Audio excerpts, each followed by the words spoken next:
This might be one of the most low-key, but also one of the best collaborations of 2020. What's up everybody, I'm Seth Fowler, and today I'm reviewing the Nike Denim Air Max 90.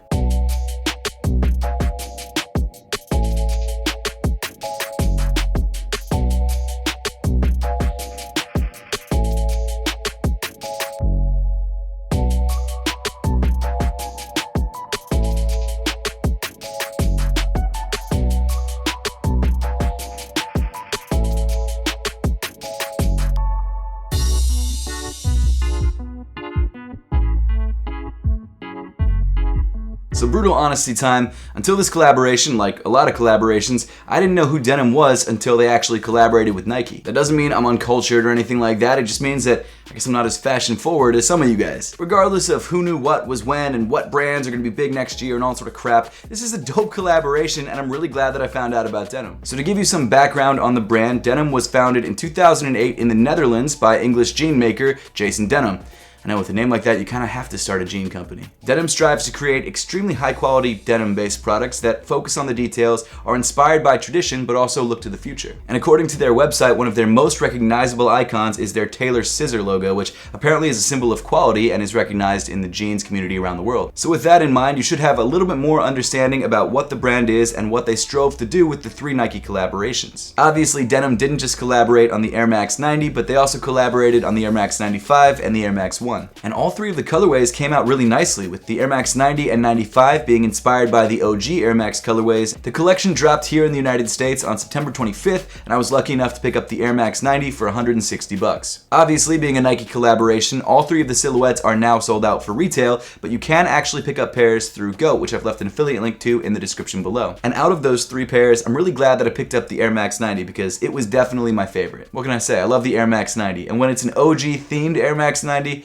gotta pick it up. But before we actually get to the sneakers themselves, I want to show you guys some of the packaging because it's pretty insane. So unlike a lot of other Air Max sneakers or just other Nike sneakers in general, the outside of the box comes in completely plain raw cardboard. And while this might just look like a standard black Nike swoosh, when you open the box, you'll realize that it's actually a cutout, which I'm kind of surprised I've never seen Nike do before. I'm sure they've done it, but I've just never seen it. The rest of the box is very plain, and the only detail that you have is the size tag on the front. And the official colorway of this shoe is kind of interesting. You've got denim, medium denim, and infrared. But the cool packaging doesn't stop there. Inside the box, you've actually got these really cool dust bags. The dust bags come in this thin, let's be honest, kind of crappy mesh, but they do have this really cool scissor pattern printed all over them. You've got a drawstring to close the bags as well, which is pretty nice, and if you're one of those people who store your sneakers in dust bags, you got them.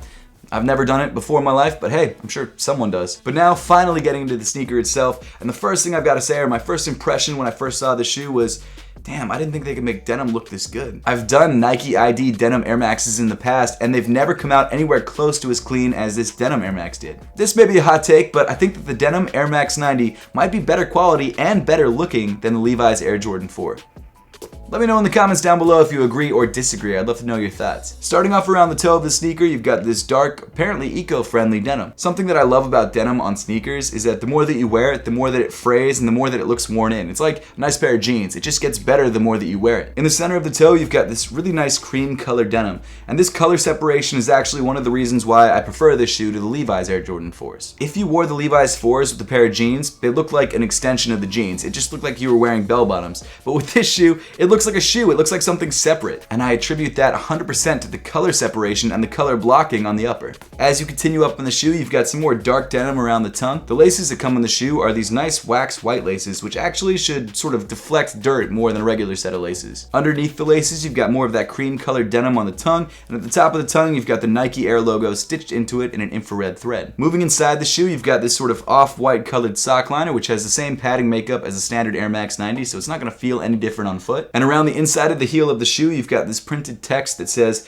Denim, the jean maker. Finally, finishing off the inside of the shoe, you've got one of my favorite details on the shoe, and that's the insole. On the top of the insole, you've got this nice dark blue fabric with a bunch of different Taylor scissors and the Nike Air logo printed onto it in white. But a little detail that I've always loved about the Air Max 90 is that if you look at the bottom of the insole, you actually have the traction pattern of the shoe. Also, these punch outs for breathability on the top of the insole actually line up with the traction pattern where the nubs are for traction, which is super cool. As far as sizing and fit is concerned, this shoe fits pretty much exactly the same as every other with a pair of Air Max 90s. Nike is usually pretty good at keeping their sizes pretty consistent. This shoe definitely seems to fit true to size. Unfortunately for my personal pair, I had to go up half a size because it was the only size available, but it still fits okay. But as I always suggest, if you have the chance to try this shoe on first before you buy it, make sure to do that to make sure you're grabbing the right size for you. Continuing back on the lateral side, you've got some more dark denim paneling accented by a lighter wash denim Nike swoosh. Above the Nike swoosh, you've got an infrared TPU panel and a light gray TPU panel, and below the Nike swoosh, you've got another infrared Air Max panel. But one of my favorite things about the lateral side of the shoe, and I know it's a really small detail, but you've actually got some really nice infrared stitching around the front of the Nike swoosh. On the medial side though, things do change up just a bit. Instead of having another dark blue denim panel on the bottom of the upper, you've got this light wash panel which actually matches the Nike swoosh on the lateral side. The Nike swoosh on the medial side is also different because it changes to a dark blue,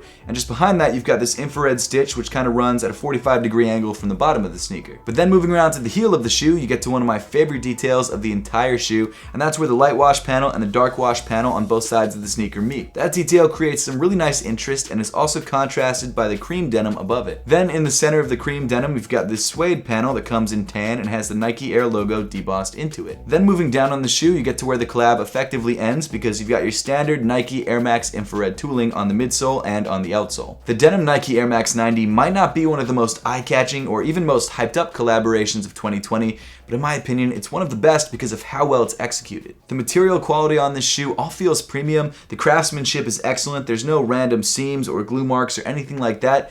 It's just a really well put together sneaker, and it also looks great. And that's really all you can ask for in a collaboration sneaker. So if you let this one go, I definitely suggest giving it a second look. But that pretty much wraps up the entire review for today. Now I would love to know your thoughts on the Denim Nike Air Max 90 and whether you were lucky enough to grab a pair for yourself or whether you'd like to grab a pair for yourself. So let me know in the comment section down below. And as always, thank you so much for watching. Make sure to subscribe if you haven't yet, and I'll see you all in the next one.